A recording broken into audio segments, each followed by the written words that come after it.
नमस्ते दोस्तों, आज सुनिए श्री अम्बरीश मिश्रा जी द्वारा भेजा गया हिमालय यात्रा का उनका संस्मरण सुनंदा भाभी।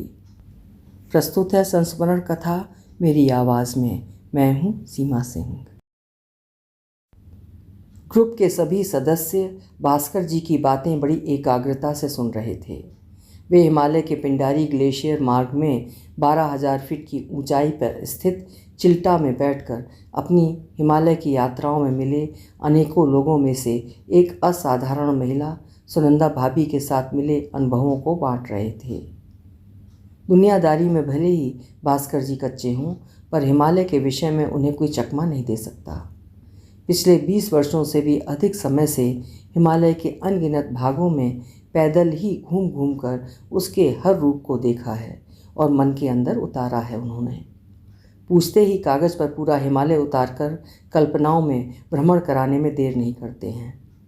आम आदमी से हटकर भास्कर जी को क्या मिलता है इससे, उनके सिवाय कौन जान सकता है। अपनी हिमालय की अनेक यात्राओं के रास्तों में ना जाने कितने लोगों से संपर्क हुए हैं उनके, और कितने स्नेही स्थायी तौर से मित्र बन गए। शायद ये उस हिमालय का असर है, उधर जो भी जाता है वहीं का हो जाता है।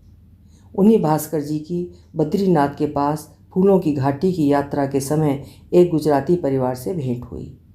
परिवार के सदस्य सुनंदा भाभी तथा उनके पति मानिक बम्बई से एक यात्रा टोली के साथ इधर आए थे। भास्कर जी अपनी टोली के 2 अन्य सदस्यों के साथ सतोपंत जाने की योजना बना ही रहे थे कि तभी सुनंदा भाभी ने भी साथ जाने का आग्रह किया। चौड़े किनारे की साड़ी में लिपटी इकहरे बदन की सुनंदा भाभी की उम्र रही होगी 35 वर्ष के आसपास। हिमालय की वो पहली ही यात्रा थी उनकी। सतोपंत के कठिन रास्ते का आभास कराने पर मानिक ने तो एक बार अपना इरादा बदल ही डाला था, पर शायद सुनंदा भाभी का अंतर्मन कुछ अधिक ही दृढ़ था। तभी वह साथ चलने का आग्रह भास्कर जी से बराबर इस तरह से करती रहीं जैसे वे उन्हें न जाने कब से जानती हों। सुनंदा भाभी की इतनी इच्छा तथा उत्साह को देखकर भास्कर जी असमंजस में पड़ गए। उन्होंने हिमालय के आकर्षण को भी जाना है और उसकी दुर्गमता भी उनसे छिपी नहीं है। अनेकों बार रास्ता भटक कर ठंडे खुले आसमान के नीचे शेर भालू जैसे जानवरों वाले भागों में जाग जाग कर कितनी रातें बिताई हैं उन्होंने। पतली किनारीदार पगडंडी के दोनों ओर अथाह गहराई वाले रास्तों पर चलकर कितनी बार मृत्यु तथा जीवन के बीच झूल कर गुजरे हैं वे। बार बार आग्रह करके सुनंदा भाभी ने उनके लिए साथ ले जाने के अलावा कोई दूसरा विकल्प छोड़ा ही नहीं। सब कुछ ठीक ठाक करके सभी लोग चल पड़े सतोपंत के रास्ते पर। सुनंदा भाभी तथा उनके पति मानिक भास्कर जी की टोली में ऐसे शामिल हो गए जैसे शुरू से ही उनके साथ आए हों। भास्कर जी ने कई साथियों को देखा है जो शुरू में तो शेखी भगाड़ते हैं, पर बाद में कठिन चढ़ाई के समय अपनी सारी हिम्मत गंवा बैठते हैं और एक साधारण आदमी से भी नीचे गिरकर टोली के अन्य सदस्यों को भी परेशानी में डाल देते हैं। इस तरह की यात्राओं में आगे चलते ही रहने के अलावा कोई दूसरा रास्ता नहीं होता है। भास्कर जी के मन में सुनंदा भाभी को साथ लेने में कुछ ऐसा ही भाव उपजा था उस समय, ये सोचकर कि एक तो स्त्री, ऊपर से कठिन रास्ता। पर शायद सुनंदा भाभी ने सभी को गलत ही साबित करने की ठान ली थी। वे पीठ पर अपना आवश्यक सामान लाद कर हाथ में छड़ी लिए सभी के आगे चढ़ाई के रास्ते पर बढ़ रही थीं। जब भास्कर जी ने बताया कि इसी सतोपंत के रास्ते से ही महाभारत के 5 पांडव हिमालय की चोटी पर चढ़े थे और न जाने कहाँ लुप्त हो गए, तो सुनंदा भाभी ने उत्तेजित होकर न जाने कितने प्रश्न पूछे भास्कर जी से, जैसे सभी कुछ जान लेना चाहती हूँ अपनी पहली ही हिमालय की इस यात्रा में। चलते चलते दिन का उजाला धीरे धीरे अंधकार में बदल गया, पर रास्ता समाप्त होने का नाम ही नहीं ले रहा था। ऊपर से ठंड भी बढ़ती जा रही थी। सभी ने अपनी अपनी टॉर्च निकाल ली और रास्ते पर नज़र गड़ाकर निश्चित करने के बाद ही आगे बढ़ रहे थे।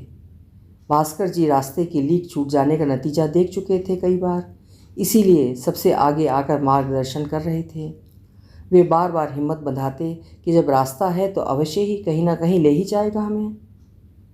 सुनंदा भाभी चलते चलते सभी वाद विवादों में बराबर का हिस्सा ले रही थीं, पर उनके पति चुपचाप सबके साथ चल रहे थे, इस भावना से कि इसके अलावा कोई दूसरा चारा ही नहीं था उनके पास। पत्नी का स्वभाव वे शुरू से ही जानते हैं कि जिस चीज़ को ठान ले तो उसके अंत पर पहुंचकर ही दम लेती है। विशाल हृदय पाया है उसने। शादी के 15 वर्ष होने को आए, संतान न होने का दुख कभी दर्शाया नहीं उसने। जब कभी बात छिड़ती भी तो मुस्कुराते हुए जवाब देती कि सारा संसार ही अपना है। कभी अपनी उस संतान का जिक्र करके वो रोई भी नहीं जो जन्म के 1 माह के अंदर ही एक भुलावा सा देकर एक सपना दिखाकर चला गया। शायद अंदर ही अंदर इस दुख को पी गई वो, कभी मानिक के सामने से दर्शाया नहीं। विपत्ति के समय पति को हमेशा हिम्मत ही दी है उन्होंने। मानिक इसीलिए उनका अनुसरण करते आए हैं हर बात में। जब पत्नी ने निश्चय कर लिया कि सतोपंत जाना है तो उन्हें भी जाना ही है। शायद पत्नी को सुखी देखने में उनको भी सुख मिलता है। कभी रात के 2 बजे के आसपास ही पहुंच पाए सतोपंत झील के किनारे। ऊपरी हिमालय में गिने चुने तालों में से है ये सतोपंत झील।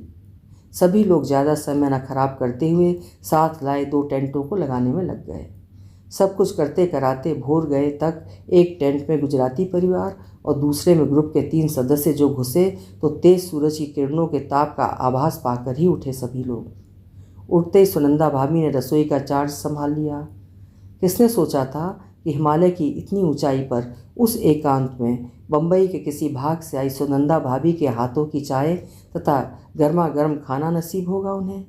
और किसमें थी ये जानने की शक्ति कि जो अन्नपूर्णा माँ जैसी स्त्री स्नेह के साथ परोसकर खिला रही है, उस समय जीवन के मूल आशय को समझने तथा अपने पराये के परे उठने की अपार शक्ति का अंकुर अंदर ही अंदर फूट रहा है उनमें।